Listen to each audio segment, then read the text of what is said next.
Okay, today's video is on page 22 and 32 of your 5D packet.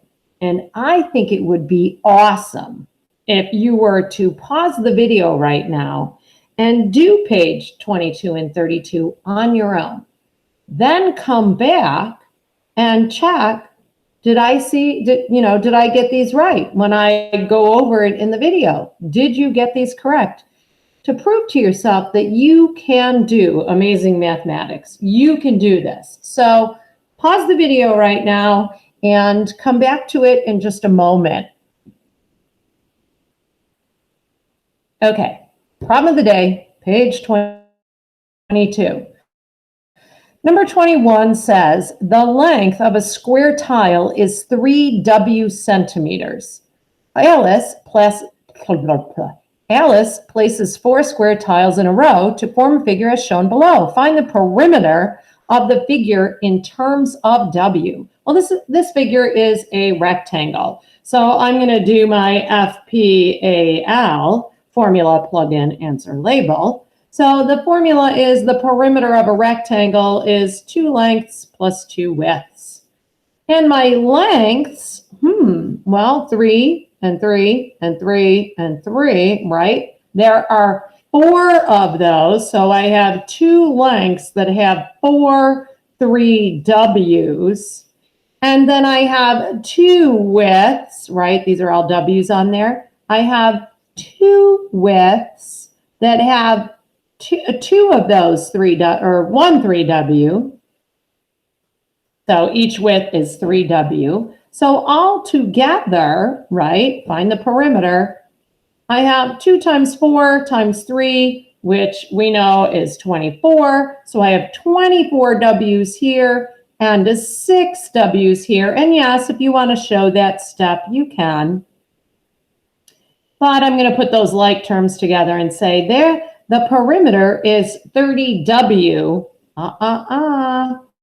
Hopefully you all did this. Centimeters.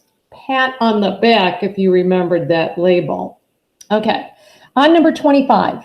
A square has sides of 5s minus 2 divided by 4 yards long. A rectangle is s plus 9 yards long and 3s minus 5 yards long. Find the perimeter of the square.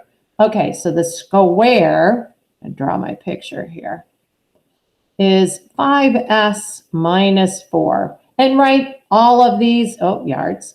5s minus 2 divided by 4. Get it right. 5s minus 2 divided by 4 yards, right? And that's all sides, right? All 4 of the sides are the same, right? So find the perimeter of the square. Well, the perimeter, formula, plug in, answer, label. Perimeter equals 4 of those sides. So 4 times 5s minus 2 all divided by 4. Well, isn't that convenient? Those are just going to cancel. So what is the perimeter of my square? Well, it's just 5s minus 2 yards. In parentheses, yards. Formula, plug in, answer, label. Find the perimeter of the rectangle. Okay, so I'm going to draw myself a rectangle with those dimensions on it. And yes, they're expressions. So s plus 9 yards and 3s minus 5 are the width, yards, right? And we know the perimeter of a rectangle, I just did it above, 2 lengths plus 2 widths. Don't forget, there's 4 sides, not 2. So 2 times the quantity s plus 9 plus 2 times the quantity 3s minus 5. So we have some double distributing to do here. And I get 2s plus 18 plus 6s, minus 10. Putting my like terms together, I have 2 s's and 6 s's gives me 8 s's. Oh, you can't see this. Darn. God, I forgot. I got to move the camera down. So sorry about that. So 8 s's. Got to watch my screen here. Then I'll know what's happening. So 8 s's and 18 take away 10 is plus 8. So 8 S's plus 8 yards for the perimeter of the rectangle. Find the sum of the perimeters of the two figures if S equals 5. Find the perimeter. So the square plus the rectangle, right? So the square was 5S minus 2, and the rectangle was 8S plus 8. So I'm going to put my like terms together first, and I get 13 S's, negative 2 and 8, difference on subtract. Ooh, I haven't sang for a while. 13 times 5 plus 6. So we get 65 and 6. It gives you 71 yards. So hopefully y'all got a nice little treat there. I did my little singing. Haven't done that in a while. Chuckle, chuckle. Letter D, the perimeter of the rectangle is greater than the perimeter of the square.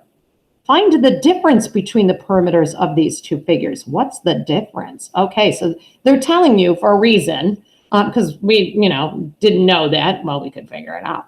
So you're gonna, because it's not 5S minus 2 minus 8S plus 8. It's the other way around. It's 8S plus 8 minus, oh, how many of you put this in the parentheses? Yes, you have to distribute this, right? You're subtracting not a single number, but a quantity. So this ends up becoming 5S plus 2. I bet I caught some of you guys, but probably not. You're pretty good students. I bet you're pretty amazing students. 8S minus 5S is 3S, and 8 plus 2, not minus 2, that's 10.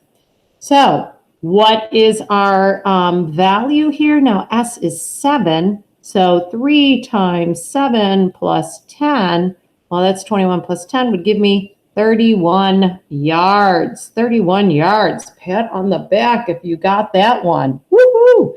Okay, so that's page 22. On to page 32. Problem of the day. Oh, now we've got to go back up here. Let's do it with it on the page. There we go. Problem of the day. Looks like they want us to solve this and graph it. That's what it's looking like to me. So, okay, I'm going to do just that. So 3 times 1, that's going to give me 3. 3 times negative 2x, negative 6x, is greater than 3 minus 6x. Oh, I have the same thing on both sides. Oh, you guys, I don't think you've seen this yet. Well, if you add, you might have been confused when you did this on your own. When you add 6x to both sides, the x's go away. Is what is left a true statement? That's what you got to look for. Now, it says 3 is greater than 3. No, that's a false statement. So no, can't do that. This sometimes happens with equations, and it sometimes happens with inequations, inequalities. When you solve for the variable, it goes away. So I don't have a variable to solve for, so you have to look to see if what remains, is that a true statement? Now, if this was greater than or equal to, that would be a different problem, because then we could say, yes, 3 does equal, not greater than, does equal 3, and then any value would be true here. Any x would make this true, all real numbers. So the answer would be all real numbers, and you couldn't really graph that on the number line. I guess you could. You could put a closed circle at 0, an arrow in both directions, meaning every single number. But no, not an equal sign here. So nope, false. Cannot solve this. There is no solution, no real answer solution to that problem. Ooh, if you got that, pat on the back for that one. Okay. That was tricky. I don't think in fact, we haven't done that yet. Number 24. Now let's see, does this come out to be true let's see, I kind of gave it away in this one. Negative 2 times 5, that's negative 10. And negative 2 times positive 6n, that's negative 12n's. Is that less than 6 times 8, 48, and 6 times negative 2n's, negative 12n's? Oh, uh-oh.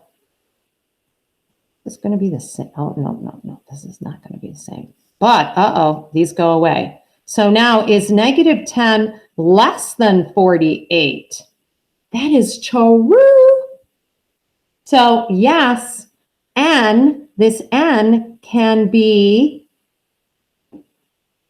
any real number. Any real number. So again, how could you graph that? And it doesn't really matter. Well, the graph's up here. Might as well do it up here. It doesn't really matter. Could you see all this? Hopefully. It doesn't really matter. I could put a closed circle right here at 3. It's kind of in the middle there, that negative 3. And the arrow would go at either direction, any real number. Or I could put the, closed circle here. I could put it here. It doesn't matter. Any real number is going to work. Any real number. I could put it at 0. I could put it at 1. Doesn't matter. All of the numbers are working because it does include that 0 as well. It does include that negative 5. It does include that negative 3. It does include 0. So any real number. And that's it for today's video. Awesome if you got that correct. Let me see if I can get out of this. Oh, I can. And there's me and my family wall there that you can see. And hopefully you got those right. See ya.